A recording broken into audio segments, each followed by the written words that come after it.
Bienvenidos a Unamos Ideas, a este espacio de la pluralidad. Hoy vamos a tocar un tema muy complicado, muy ríspido, muy difícil.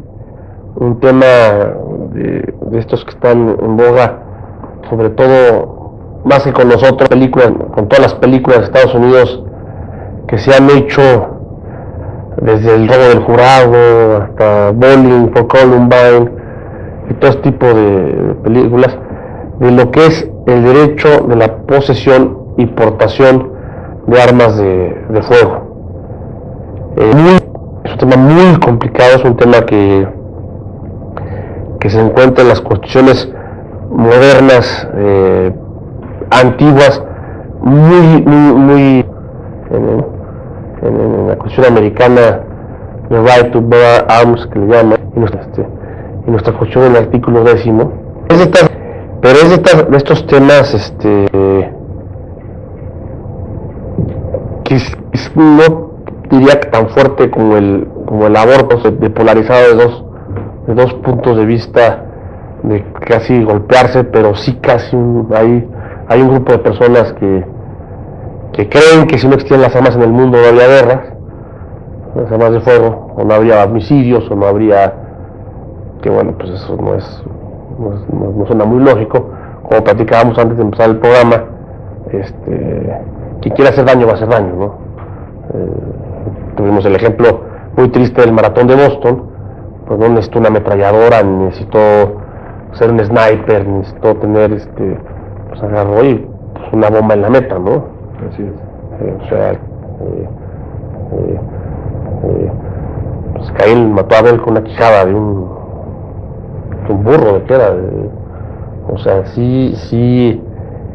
Y por otro lado, la gente que estaba en la defensa de la ultranza de las armas, platicamos ahorita que te vi, como era Charleston Heston, que era el máximo emblema. Entonces es un tema fuerte, serio, que tiene su parte jurídica y su parte real, que muchas veces la realidad, el facto, rebasa el jure, ¿no? Rebasa lo que es, ¿no?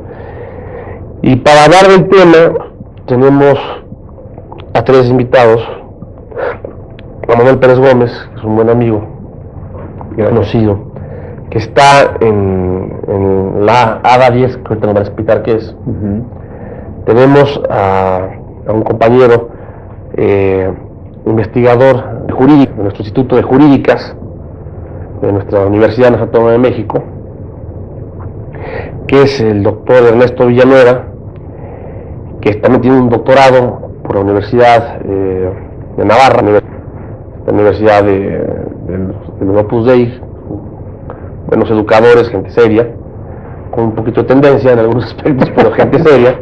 Sí. Bueno, pues son. Y tenemos a Luciano Segura Jáuregui Álvarez. Si tenían dudas si es de origen vasco, si tenían alguna pregunta, y bueno, todos ellos son miembros, presidente, vicepresidente y el encargado del cabildo de ADA 10. ¿Alguien quiere empezar más rápido para decir qué es el ADA 10? ADA 10 es la Asociación en Defensa del Artículo 10 de la Constitución, que surge a raíz del interés que despertó el texto escrito por el doctor Villanueva, y aquí presente, y por la maestra Valenzuela, que es el libro de Ego y Transparencia, publicado por el Instituto de Investigaciones. Y llamó la atención en un medio electrónico que se conoce, Mado. Mado es una página de internet que es México, que es tiradores, coleccionistas, y en general la gente, bueno, que tiene interés por las armas de fuego, su uso, su historia.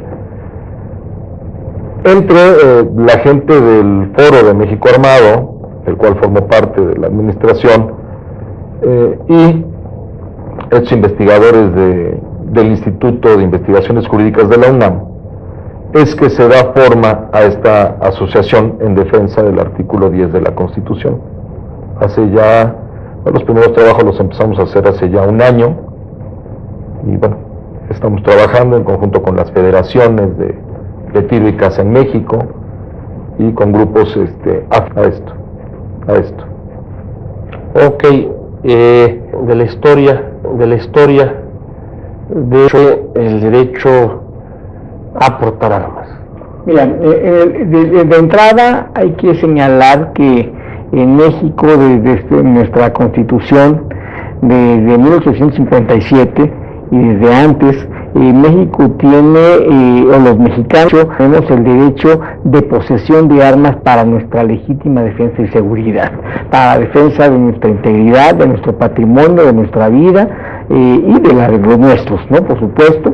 Esto, desde antes de la Constitución del 57, bueno, tenemos distintas bandos, tenemos distintas disposiciones. Era una regulación en el siglo XIX que correspondía al área local, a las autoridades municipales, y poco a poco, bueno, pues esto va cambiando. Se establece en el 57, se establece con un voto, una mayoría absoluta, con un voto, digamos, 2 o 3 votos disidentes mínimos. Aprueba 7, se aprueba por unanimidad, propuesto por el general Francisco J. Mújica, y hay una unanimidad de que se quedara este derecho ahí. Hoy, con la reforma que tú sabes del 2000, la reforma constitucional, bueno, pues el artículo primero en su segundo párrafo establece, ya incluso cambiamos la nomenclatura de las garantías individuales clásicas sobre derechos humanos y garantías, de tal suerte que el derecho de posesión de armas de fuego es un derecho humano en los términos del artículo primero, párrafo segundo, y de los tratados y convenios internacionales, ¿no? De Constitución Americana, en donde, si bien expresamente no está, también reconocen expresamente que los derechos humanos que se hayan obtenido adicionalmente, que amplíen el manto de protección del gobernado, bueno, pues forman parte de ese catálogo de derechos humanos.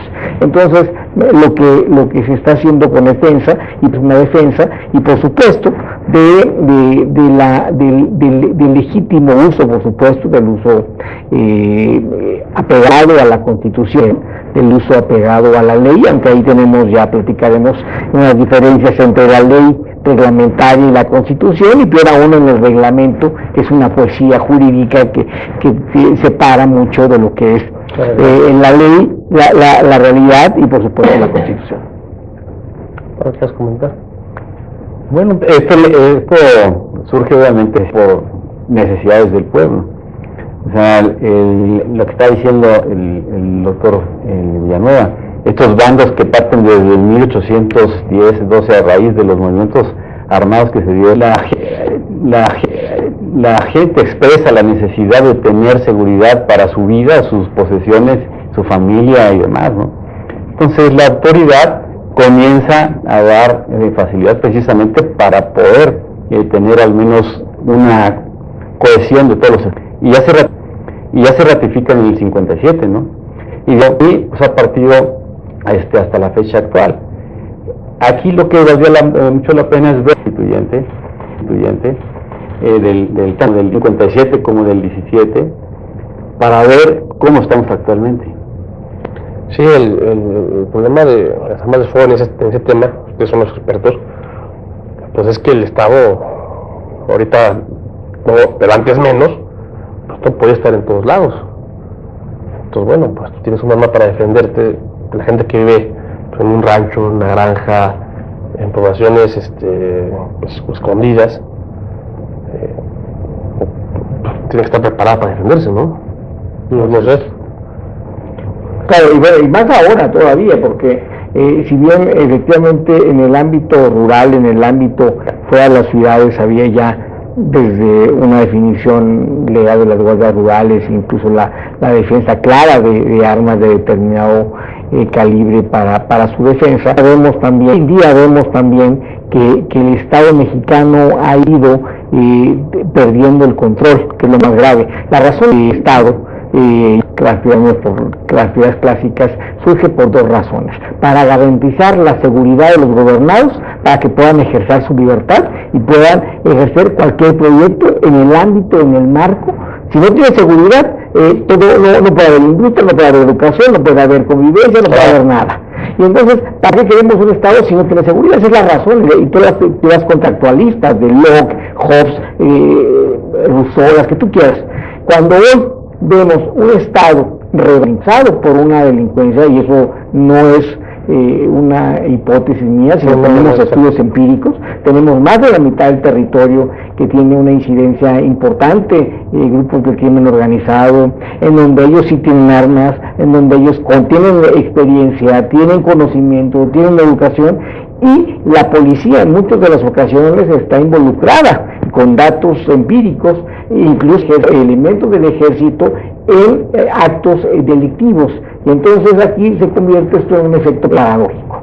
Los ciudadanos de a pie, los ciudadanos de bien, los ciudadanos que no quieren evidentemente tener actitud de confrontación y de salir a cometer un delito, sino defender su integridad, se les criminaliza socialmente, asociando la idea de armas de fuego con algo negativo, algo malo, son cosas de los vicios populares, son instrumentos del diablo, X. Entonces yo creo que tendríamos que generar una reformulación de las valoraciones de los mexicanos y de los temas que estamos ahí con la mano, con la Constitución en la mano y con la ley, por supuesto. Y en ese sentido yo creo que cada día busca ser ese espacio de incidencia, de enseñanza, de socialización de conocimiento, de defensa jurídica y legal, y también, por supuesto, de reproducción de mejores prácticas.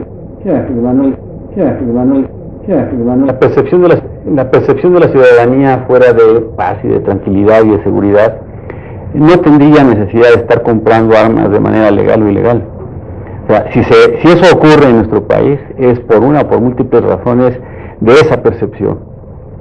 Entonces aquí lo que valdría la pena ver es cómo es posible que la sociedad reaccione así y cómo es posible que la autoridad no pueda otorgar ese concepto de seguridad, de tranquilidad y de paz que nosotros anhelamos en nuestro país, ¿no?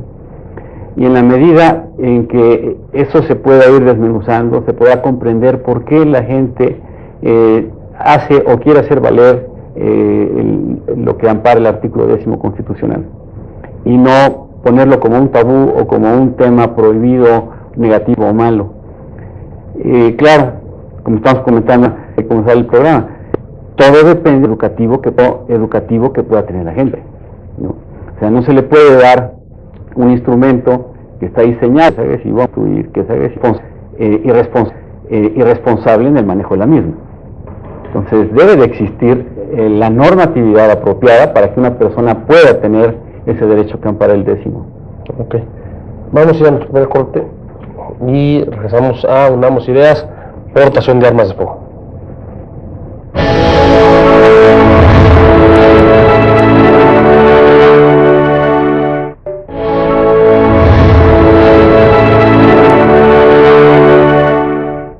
De regreso a Unamos Ideas, estamos hablando de inversión y portación de armas de fuego. ¿Cómo estaba originalmente en la Constitución? ¿Cómo estaba? ¿Qué cambios ha habido desde que...? Mira, el cambio en el 72, básicamente el constituyente del 17 dice que los ciudadanos de los Estados Unidos mexicanos podrán tener armas, podrán tener y portar armas para su legítima defensa. Los cambios que viene en el año 72, bajo el gobierno de Luis Echeverría, dice que los ciudadanos de los Estados Unidos mexicanos podrán poseer armas en su domicilio para su legítima defensa, salvo aquellas consideradas de uso exclusivo. El constituyente del 17 consideraba de uso exclusivo cañones, tanques, submarinos, aviones de combate, lo propio, vamos, que tiene un ejército, ¿no? En el cambio del 72 viene un golpe muy fuerte para el ciudadano porque la ley se vuelve restrictiva en términos cualitativos, le restringe al ciudadano el empleo de determinados calibres. De tal suerte que esa ley, que es la que seguimos teniendo al día de hoy, nos dice que el ciudadano puede tener un arma corta desde calibre 22 hasta el 380 ACP o 38 especial en revólver, hasta escopeta 12, el calibre máximo, que se utiliza para, bueno, cacería y demás, y ciertas limitaciones en cuanto a las armas largas que se utilizan para cacería. Que las puedes recortar, que no puede... Un límite en cuanto a la longitud del cañón, mínimo son 25 pulgadas, en el caso de escopetas, es el que aplica 25 pulgadas mínimo de longitud del cañón, ¿no?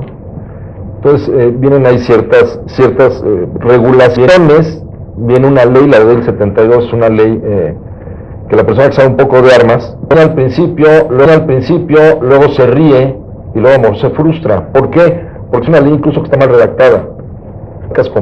Con marcas comerciales, con modelos de armas, prohibiéndolas, cuando ya estaban prohibidas por el calibre. En fin, es una ley que en el 72 la deben de haber redactado seguramente sobre las rodillas, ¿no? Seguramente deben hablar de la Luger y deben hablar de... Hablan de la Luger, hablan de la pistola Comando, que no existe. A lo mejor se querían referir al modelo Commander de Colt, porque bueno, la única pistola Comando que hay es un revólver que fabricó Colt en los años de la Segunda Guerra Mundial, el cual es calibre 38 especial y por lo tanto es legal de acuerdo a nuestras leyes. Sí. Entonces es una ley muy mal redactada, que vergonzosamente del 72 a la fecha no ha habido alguien que por lo menos se haya dedicado con una goma a borrarle esos pequeños detalles, ¿no? En la actualidad nosotros podemos distinguir que, bueno, la persona que adquiere un arma de fuego la puede adquirir básicamente bajo dos no se que no se pelean uno con el otro, no están peleados. Uno es para protección de su domicilio, tal y como lo marca la ley, para la práctica, y el otro es para la práctica de alguna actividad deportiva, implica la utilización de un arma de fuego, ya sea cacería, ya sea las diferentes modalidades cuya reglamentación contempla la Federación Mexicana de Tiro. Sí, jaula, los pichones. Jaula, el tiro al disco, el tiro a siluetas, a minisiluetas, a maxisiluetas, metálicas, las diferentes disciplinas que hay de tiro con arma corta, en fin, son... Están hasta la Olimpiada. Hasta, bueno, ya las que son más de tipo olímpico, que bueno, son armas súper especializadas, es muy con balazos, picos, con gatillos electrónicos, etcétera, ¿no? Pero es una amplia variedad la que hay. Paradójicamente, el desconocimiento que existe en nuestro país, que la gente, como bien lo dijo el doctor Villanueva, piensa que las armas son cosa del diablo. En los últimos 2 meses México ha obtenido los primeros lugares en competencias internacionales. Hace un par de semanas la familia Cues, que son de allá de Coahuila, obtuvo los primeros lugares en tiro con rifle en los campeonatos de la NRA de Estados Unidos. O sea, el tirador mexicano a nivel internacional y a nivel nacional es muy bueno, tenemos muy buenos tiradores, ojalá tuviéramos más, porque no falta, es una disciplina deportiva que une a la familia, a pesar de que la gente lo vea como una camisa negra, ¿sí? ¿No? Pero bueno, esto tiene que ver mucho con lo que decía el doctor Pérez Gómez desgraciadamente somos un pueblo muy ignorante. Y en este tema en particular, a raíz del año 72, que se promulga la actual ley que tenemos, pues se convirtió el tener un arma de fuego en un tema tabú. Pero aparte de lo que sucedía antes. Antes del 72, la gente, los combatientes estaban armados por la Ciudad de México, no pasaba nada. No había los índices de violencia que tenemos ahora. El robo a casa habitación era cuando los propietarios no estaban, en fin, no había las cosas que estamos viendo ahora. Y parte de ello se debe a que, bueno, que el delincuente sabe que en el 99.9% de los casos donde pretende agredir a un ciudadano, este va a estar desarmado y va a ser incapaz de defenderse ante la agresión.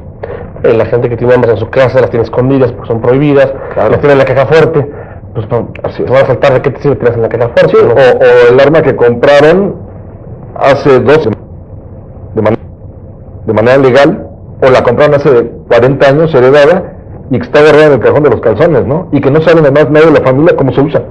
Sí, ¿no? ¿Dónde consigues un arma en México legalmente? Un arma en México la consigue a través de la Secretaría de la Defensa Nacional, la Dirección de Comercialización de Armas que tiene el Ejército. Es, digamos, la única establecida que te puede vender armas nuevas o usadas. Y llegas y es tu acta de nacimiento, tu credencial de lector. Enorme cantidad de... Y que obviamente eso está perfectamente bien establecido por la autoridad, y que la gente que está interesada en tener un arma las cumple.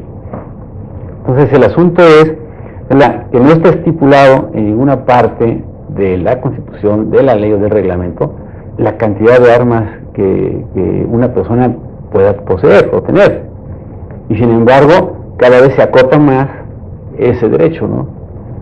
O sea, hay una discrepancia entre lo que es la Constitución, entre lo que es la ley y lo que es el reglamento. O sea, jurídicamente no puede ir el reglamento en contra de la ley y la ley en contra de la Carta Magna. En principio. En principio, ¿no? Pero de hecho se da. Incluso jurídicamente hay una parte en el reglamento que a criterio de la autoridad se va a otorgar la aportación o no de un arma de fuego, aunque cumplen todos los requisitos. Eso ustedes como juristas lo deben de ver como una aberración. Si alguien cumple con lo que es la ley y el reglamento, tiene todo el derecho a poseer y aportar un arma. Pero ¿cómo puede quedar eso a juicio de una persona o de una institución, peor de una institución, porque dice quedará a juicio de lo que es la Secretaría de la Defensa Nacional, ¿no? Entonces, un ente moral no puede emitir un juicio, lo puede emitir una persona física, pero no una persona moral. Entonces, ese tipo de ambigüedades, o sea, hacen que se preste a malas interpretaciones por parte de la autoridad, y de repente una persona rigorista trate de ejercer la ley a pie de juntilla, y en realidad causa un gran desconcierto, porque cambia a las personas y el siguiente no tanto. Eso es lo que ha ocurrido desde el 72. Quizá únicamente habrá unas palabras que estaba diciendo Luciano. En la Constitución del 57, claramente el poseer y para la seguridad de la legítima defensa, ¿no?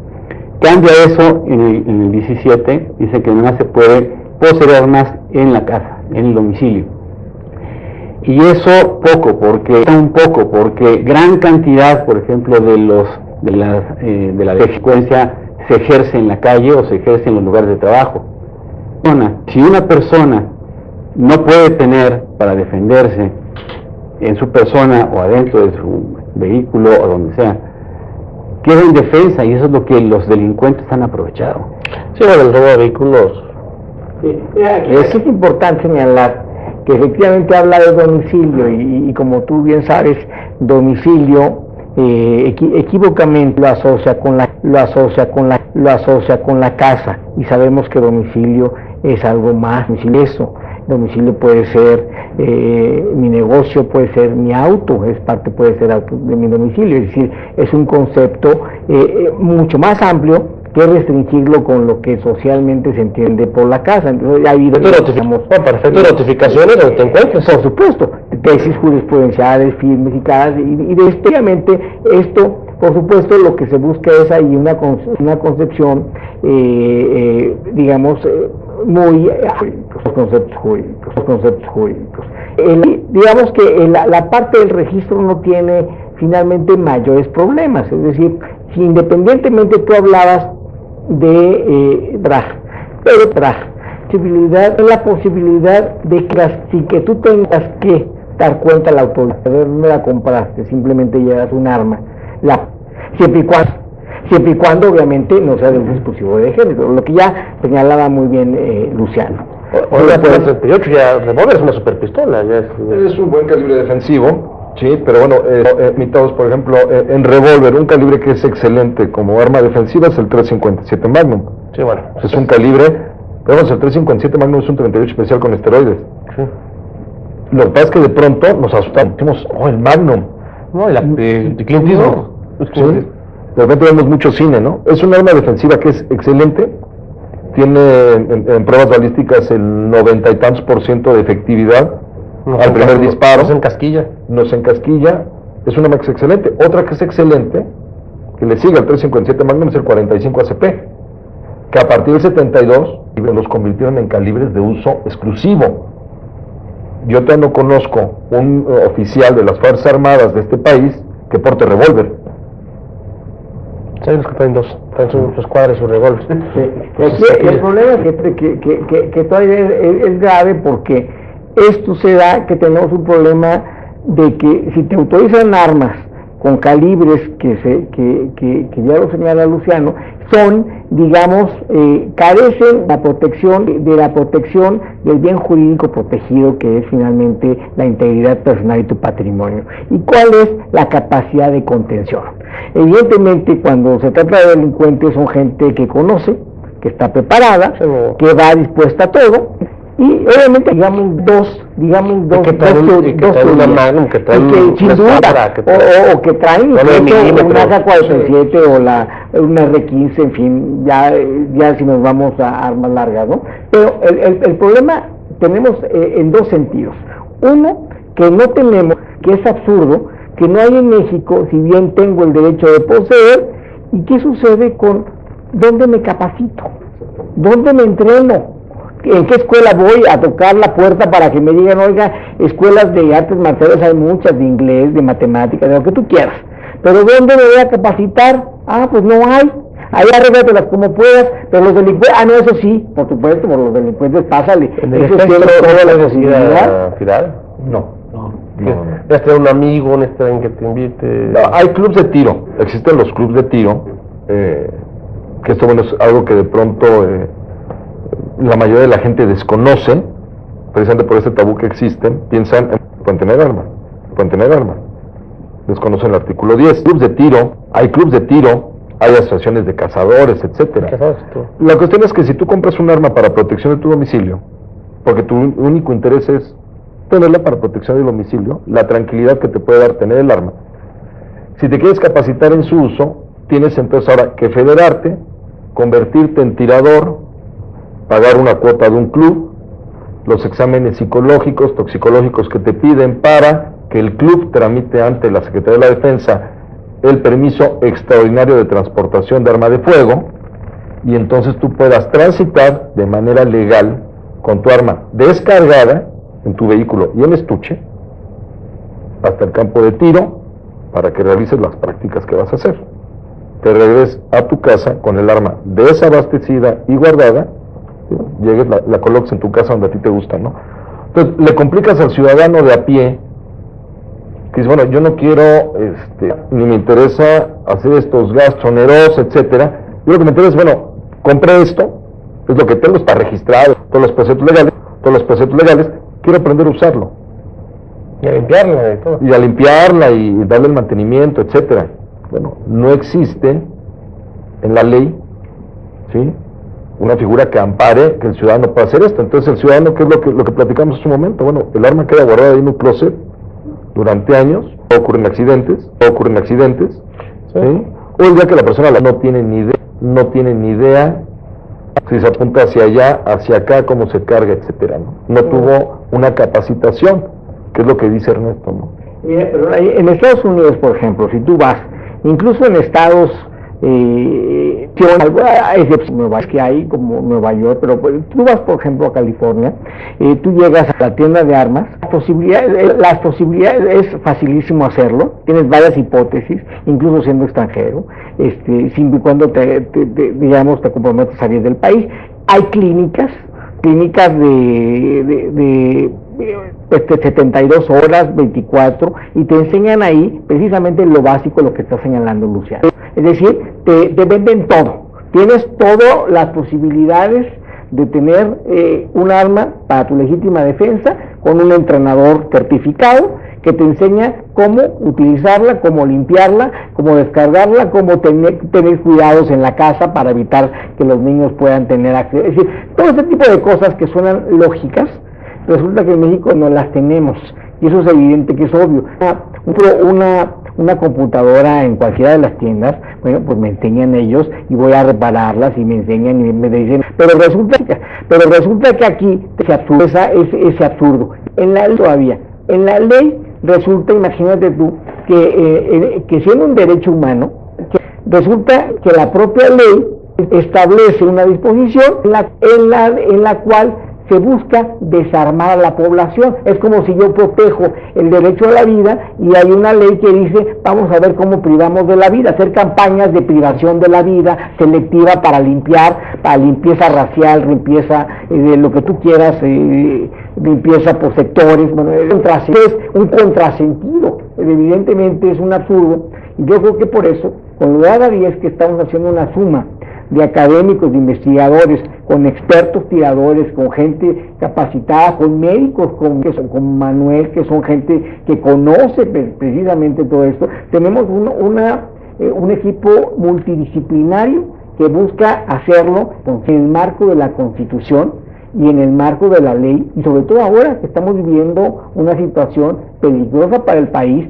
Y además hay una teoría sociológica muy ya acreditada, con bastantes estudios empíricos, que se ha escrito en Estados Unidos y que lo tenemos en el libro, la famosa teoría del desplazamiento, que es una cuestión lógica, pero está, digamos, debidamente sustentada en encuestas. Una casa, habitación, en donde hay un arma que se sabe cómo se utilizar y todo, va a generar un desincentivo, un delincuente, que un arma, como en México, que al revés, las campañas de desarme voluntario, entre comillas, son campañas que parecieran venir del crimen organizado para facilitarle su tarea. Y entonces es el mundo al revés.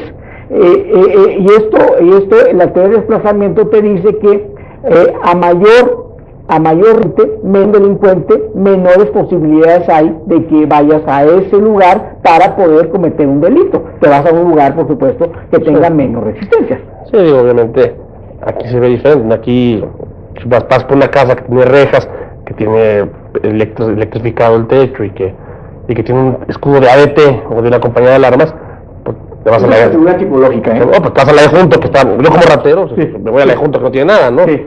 Y digo, son cosas, y pongas, yo aquí mismo que pongas un escudo de que diga, tú usas pistolas, ¿no? Pero lo que es en Texas, por otro lado sí, en Texas cuando una gente se mete en una casa a robar, sabe el peligro que está corriendo, ¿no? Y en casi todos los estados, ¿verdad?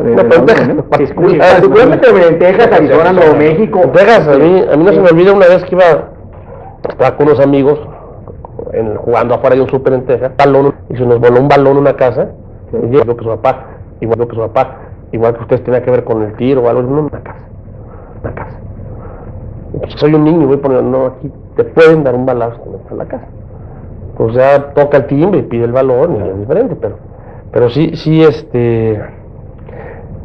está, sí es un tema fuerte, o sea, es un tema que da como risa, porque armas, ¿cómo pueden defender las armas? O sea, de entrada por la cultura que tenemos, o sea, están locos, o sea, ¿cómo pueden estar? Pero por otro lado, ¿no? O sea, hay que defender la realidad, ¿no? La realidad está. Vamos a ir en nuestro segundo corte, pero regresando, me gustaría mucho que habláramos de esta, que en la corte hay un asunto en la primera sala muy protesto, de los campesinos que sí pueden portar armas, o sea, que no es totalmente, o sea, que tiene sus excepciones la aportación. Vamos al segundo corte.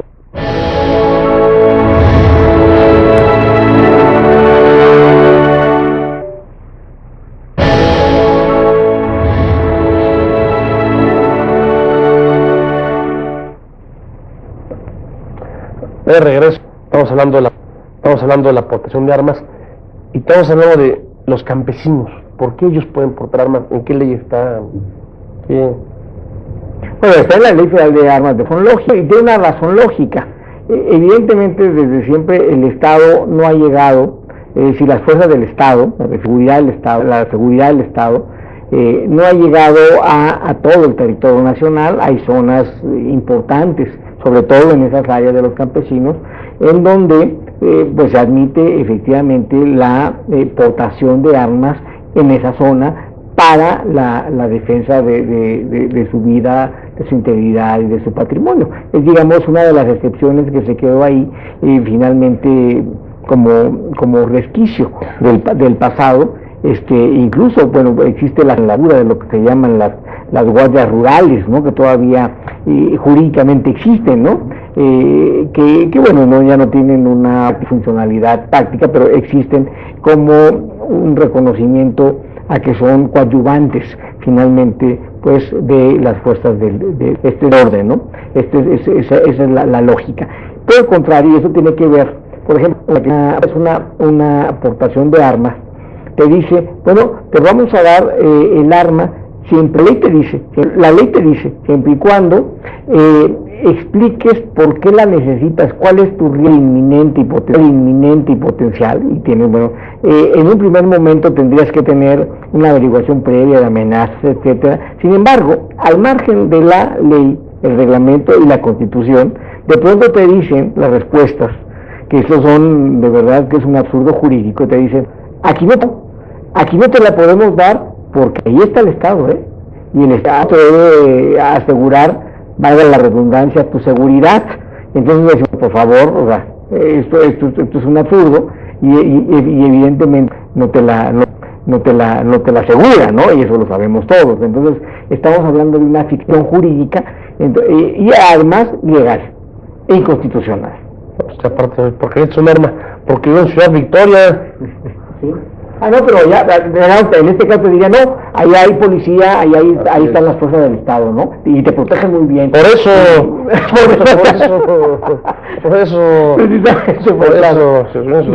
vivo en Ciudad Juárez, sí. Vivo en Acapulco, Guerrero, ¿sí? ¿No? Pero mira, vivo en Morelia, Michoacán. El monopolio de la ciudad lo mantiene el Estado. Y si realmente funcionara, obviamente lo que está ocurriendo en el país no se daría. Entonces, manifestaciones de las guardias comunitarias, de la policía comunitaria, o sea, es una llamada de atención muy importante a la autoridad para decir, funcionando bien, o varias cosas no están funcionando bien. Y una de ellas es ese concepto de otorgar la seguridad. Si el Estado tiene la capacidad de otorgar la seguridad al ciudadano, el ciudadano tiene derecho de buscar por sí mismo su seguridad. Los linchamientos que hemos tenido aquí en la Ciudad de México. Claro. Linchamientos, sí. Que la gente dice, este señor secuestraba niños, pues lo vamos a colgar. Pues bueno, digo, quemar.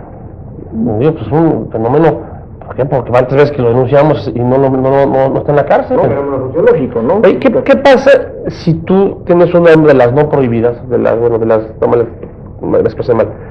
de no uso exclusivo del ejército, de las Fuerzas Armadas, y se mete alguien en un gatero y lo matas, pero no tienes el arma registrada, no tienes el permiso, no tienes nada? Mira, en términos legales, el no estar registrado el arma, de acuerdo a la ley, es una falta administrativa. De acuerdo a la ley. Ahora, lo que pueda suceder con un ministerio público, sí, bueno, etcétera, eso ya es otra cuestión. Sí, tienes que acreditar, obviamente, legítima defensa, en fin. Yo creo que... Pero hay mucha gente que no tiene un registro. La mayor parte, buena parte, no confía en las autoridades, eso es una gran verdad, y tiene armas no de uso exclusivo de ejército en su casa, y no la registra porque sienten que pueden ser vigilados, porque no hay una confianza, y eso hay la segunda encuesta de cultura constitucional, lo vemos, hay una confianza digamos plena, bueno, ni siquiera plena, razonable, mediana, en nuestras autoridades y particularmente en las fuerzas del orden, de tal suerte que en el caso de las armas para la defensa, pues las tienen en su casa, no registradas, eventualmente a través de amistades, a través de contratos y todo, bueno, pues van conociendo y todo, pero desgraciadamente por debajo de la norma, en donde debiéramos reglamentarlo, debiéramos tenerlo claro, precisamente para que hubiera un control del Estado. ¿Y por qué no hay un control de innovación? La aplicación está mal. Y lo que hace es que hay un mercado negro, que hay un mercado que circula, donde tú puedes comprar armas, donde puedes obtenerlas, y que eso no podemos evadirlo, es la realidad. Entonces, si es la realidad, pues tú tienes que regular sobre lo que está sucediendo, no sobre lo que sucedía o que lo debería suceder en otro momento, y ajustar la norma a las necesidades actuales de una sociedad que hoy está insegura y que tiene miedo de verse afectada en cualquier momento, no solo en su casa, sino como comentábamos, luego en transeúnte, en el metro, en un coche, en todas partes, ¿no? Hay más o menos un registro de 5 millones de armas, el control, la autoridad. El ejército. Pero hay más del 2 millones de armas, más de 10 millones de armas que no están registradas y que están circulando. Eso tiene que hacerle pensar a la autoridad, que tiene que reflexionar en cambiar, o sea, la normatividad. ¿Cómo es posible que el ciudadano opte por la clandestinidad que por la vía legal? O sea, algo está mal. Decías, ¿no?, que el 0.0, los números que me decías. Sí, mira, acabando más para ordenar un poquito esto que estaban comentando. Esto es parte de la psicosis del 72. ¿Qué sucede en el 72? El ciudadano que, haciendo uso de los atributos que le daba la ley, fue y adquirió un arma de fuego en la tlapalería o ferretería de su pueblo, de la ciudad, porque antes hasta ahí era donde se vendían, de manera legal, o en una armería, de pronto te dan este bandazo, donde esa arma que tú compraste te la decomisan, porque ahora se considera de uso exclusivo del ejército. Eso trajo una psicosis. Mucha gente decente, gente de bien, gente que paga impuestos, gente que es honorable, En la clase media, tiene un arma bajas. del calibre que tú quieras, prohibido o no prohibido, y la tiene guardada y no confía en la autoridad para registrarla. ¿Por qué? Tenemos esta psicosis del 72, ¿no? ¿Qué garantías tú me das de que yo voy y la registro y al rato no me la vas a querer quitar? Eso es algo que el Estado tiene que dar garantías, ¿no?, al respecto. Por supuesto, nosotros estamos a favor de la legalidad, de que la gente tenga sus armas registradas, pero también es este fenómeno que es real, esta desconfianza que hay hacia el Estado, ¿no?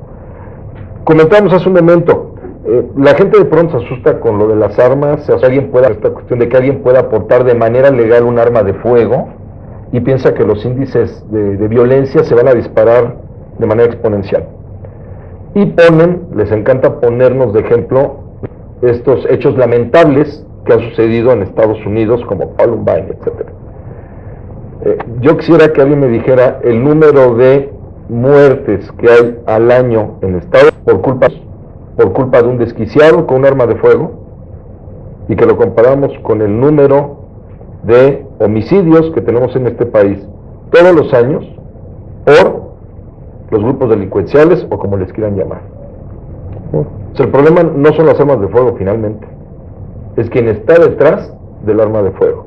El ciudadano legal en México, yo estoy seguro que es el 0% de que comete un ilícito de fuego, arma de fuego registrada. ¿Sí?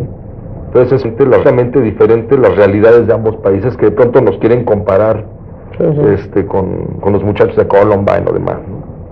Sí, pero incluso, mira, desde el punto de vista mediático, si esto fuera en México, que en ambos casos tenemos problemas. Estados Unidos, con una ley muy liberal, hay algunos problemas, que ya lo señala aquí Luciano. En México, con una ley muy restrictiva, también tenemos problemas. Pero, ¿qué es lo que sucede? Son excepciones.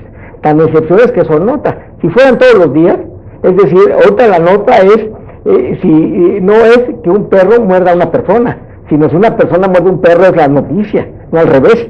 Y entonces eso no sería nota, evidentemente, perdón por ponerlo de esta manera tan chusca, pero este es el tema, que son precisamente excepciones, tan excepciones que salen en los medios. Pero fueran todos los días, imagínate, pues ya no a nadie interesaría, porque sería el pan de cada día, ¿no? Y vamos al tema, si quieres ir a matar 30 niños en un salón, lo puede incendiar. Sí. O sea, puede hacer molotov. Molotov es lo más sencillo del mundo. Sí, claro. O sea, compras un alcohol de alto volumen, claro, ¿sí? Compras una estopa, Sí, una para en Monterrey, y tantán, o sea, lo que pasó en Monterrey en el casino, ¿no? los petardos, compras 10 cohetes en el mercado, sí, así es. y les pones clavos, de uso,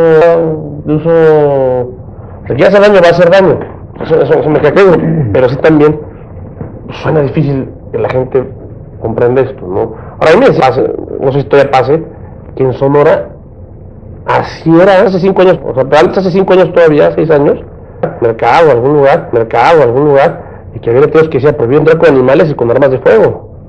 Pero si tú ibas a comer con el taquero de una esquina del puesto de lámina, y por eso también ahí no había tantos asaltos, ¿no? Porque si tú ibas a asaltar a alguien, sabías que, o sea, lo que te exponías, ¿no? Claro. Que es lo que llamamos la teoría del desplazamiento, que ya comentamos, ¿no? Precisamente eso yo creo que eso es muy importante tenerlo. ¿Qué cierto es esto? O sea, las armas son peligrosas, no hay duda, pero lo que es cierto es que tristemente el área mala, o sea, los rateros de veras, no el famélico, ¿no? El ratero, el maleante, todavía van a saltar a bofetadas. Te va a robar, te das un tiro y te va a robar cuando traes, ¿no? Va a llegar con un cuchillo, va a llegar con una pistola, va a llegar con un chivo, va a llegar con... esa es la realidad. Y frente a eso, bueno, pues yo creo que, fíjate, que el Estado, incluso por razones, incluso de propio interés del Estado, si tú facilitaras y regularas la posesión y la aportación, tendrás mayor control. ¿Qué es lo que sucede hoy? Yo tengo el arma no registrada y de pronto pensemos en algún caso que yo dice un sobrino, un amigo y todo, me la llevo, cometo un delito y ahorita nadie sabe qué pasó ni nada. Pero si yo la tengo registrada, yo cuido porque yo soy el responsable, porque se van contra mí. Si esa arma que está registrada y que está mi nombre, yo me cuido de que, oye, préstame tantito, no te lo puedo prestar, o sea, perdóname, discúlpame, ¿no? Algo que... No. Entonces, esto generaría efectivamente el efecto exactamente contrario a lo que estamos diciendo. Menor violencia, mayor control, mayor seguridad para todos, y bueno, yo creo que esto estaríamos en una lógica que si en Estados Unidos, si eso fuera cierto, pues habría desaparecido, porque de buena parte, como Manuel, el caso de lo que perdón, sí. Hay una historia de la entrada de Utah en la que dice, señor delincuente, o sea, en el estado de Utah hay 2 millones de armas legalmente registradas en los ciudadanos. Está usted advertido si quiere cometer un ilícito. Sin embargo, en Colorado está prohibido tener armas de fuego. Ya sabe usted qué es lo que tiene que hacer. Entonces, la gente, en el momento que ve ese tipo de advertencia, en el momento que sabe que las armas están en las casas donde quiere delinquir, pues mejor opta por las prohibidas de donde la gente no las tiene. Eso mismo puede ocurrir aquí en México. Aparte del 71 fue un poquito, en otro volumen, en otra materia, pero fue como la prohibición. Fue como la prohibición, que es el acto más nefasto de los americanos jurídicamente, lo que el peor que han tenido, la presión del alcohol, que es lo que hoy nos llevó al narcotráfico y a las drogas. Pues esto fue igual, o sea, la gente ya tenía sus armas. Es una cosa que algo nazca prohibido, y otra cosa que algo que es legal, que está caminando, que está funcionando, tú lo prohíbas de un día para el otro, ¿no? Eso es lo que está... Mira, y lo triste es que un gobierno tenga miedo de sus ciudadanos que estén legalmente armados. Cuando un gobierno tiene miedo de que el ciudadano esté armado, ese gobierno tiene problemas. Y ese gobierno lo que tiene que hacer es gobernar bien. Esa es la realidad. En el 72, 71, con esta ley, vemos el lado del ciudadano común y corriente y el día de mañana le dijeron, lo que tienes es ilegal, me la tienes que entregar. Algunos no, otros le respetaron los registros, eso nunca caminó muy bien. Pero la gente que tiene un negocio de venta de armas, de cartuchos, que de pronto llegaron, le incautaron las armas que acaba de importar y que nunca se las pagaron. Sí, no. O sea, es como si las cantinas entraran en la prohibición. Fue nefasto, ¿no? Fue nefasto, ¿sí? Una cosa, lo que decías tú, las armas son peligrosas. Hay una frase que es altisonante, la voy a replantear porque estamos en televisión. Dice por ahí que las armas son tontas en manos de peligrosos. Ok, sí. ¿Sí? El arma como tal no es peligrosa, es un objeto inanimado, inerme. O sea, va a ser peligroso si la agarra un sujeto, sea peligroso o inexperto en su manejo, ¿no? Que volvemos a lo mismo, la educación es bien importante, ¿sí? La gente que tenga armas de fuego en este país necesita capacitarse en su uso adecuado, en su uso legítimo, ¿sí? de alguna manera estas libertades 72, estaba en el año 72. Realmente yo creo que realmente libertad. Una de las cosas que has mencionado, ¿verdad? Es que, bueno, a ti te llama atención ese tema tabú, o en fin, las armas, Yo creo que es un manejo adecuado. O sea, ha sido, fíjate lo que ha pasado en el sexenio anterior. O sea, la guerra contra el narcotráfico fue repetir la misma historia todos los días, 50 veces en todos los noticieros. En que esa noticia negativa entra en la ciudadanía, lo primero que le infunde es inseguridad e intranquilidad. Y si tú quieres controlar a una población, infúndele inseguridad y tranquilidad. En ese momento la gente se vuelve inactiva. Pero eso no está bien. No, mucho menos. No está bien. Bueno, jóvenes, nos quedó clara la defensa del artículo 10 constitucional. Es constitucional, hasta que no se les ocurra cambiar la Constitución. Y está para nuestros antiguos, nuestro grupo de abogados, que es un grupo fuerte, que es un grupo sólido, con argumentos, que no acepta esta revolución de derechos fundamentales, todo esto. Bueno, pues se encuentra en la parte orgánica, en lo que se llamaba en las garantías originales de la Constitución. Es una garantía, pues de las primeras. Los míos se encuentran que son garantías, Segunda enmienda. Segunda enmienda. Pues ahí está, y hasta que se reforme, pues claramente. Y bueno, entonces acabó el tiempo. Pues gracias, la verdad, por esta oportunidad de abrir un tema que no generalmente o casi nunca, yo creo que es la primera vez que un tema de estos tiene cabida en un medio de difusión masiva, y lo cual te agradecemos esa apertura. Pues es un artículo de la Constitución. Sí. Nuestra obligación como cadena judicial es hablar de la Constitución. No. Pero hay que tener valor civil e inteligencia para hacerlo, porque habitualmente las vuelta al artículo 10. No, Se van del 9 al 11. Incluso las comisiones de derechos humanos, Ok, bueno. Muchas gracias. Muchísimas gracias. Pasa.